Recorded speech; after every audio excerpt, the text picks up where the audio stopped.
Married for 70 years. When I was born you didn't expect to be around that long. Queen hints she may join Philip in retirement. The Queen hinted at plans to hand over to the next generation yesterday as she addressed the nation 60 years after her first televised Christmas message. In a reflective mood and surrounded by pictures of her grandchildren and great-grandchildren, the 91-year-old monarch said that as a child she could never have dreamed of reaching her 70th wedding anniversary earlier this year.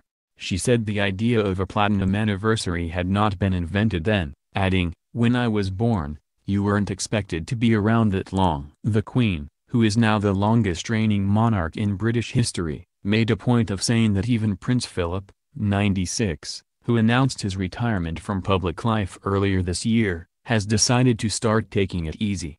It was almost as if she were suggesting that she, too, might consider following in his footsteps in the not-too-distant future. As if to emphasize this point, she chose to highlight the fact that the younger generation of the royal family will become even larger next year.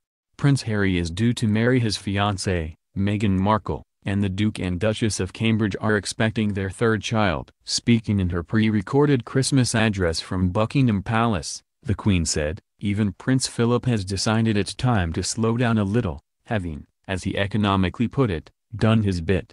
But I know his support and unique sense of humor will remain as strong as ever, as we enjoy spending time this Christmas with our family and look forward to welcoming new members into it next year." The sense of out with the old and in with the new was emphasized by the choice of photographs displayed on the Queen's desk in Buckingham Palace, and elsewhere in the Christmas Day broadcast.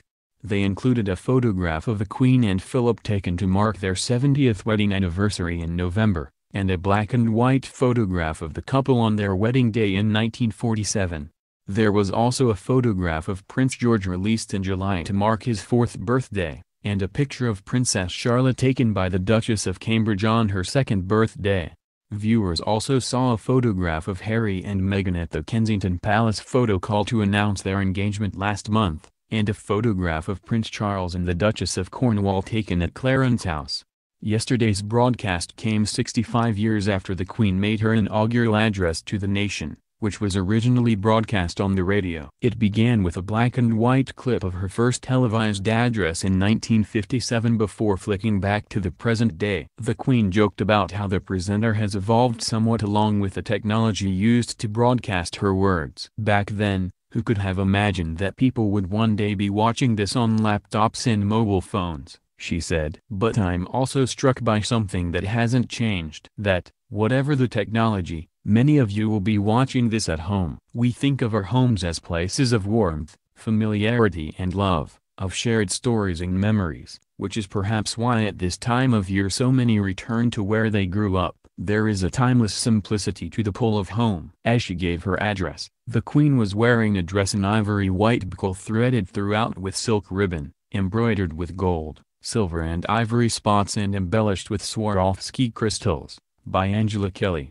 She first wore the dress during the River Thames pageant for her Diamond Jubilee in 2012. After recalling the terror attacks in London and Manchester, as well as the Grenfell Tower tragedy, she concluded her address with the message, "Whatever your own experiences this year, I wish you a peaceful and very happy Christmas."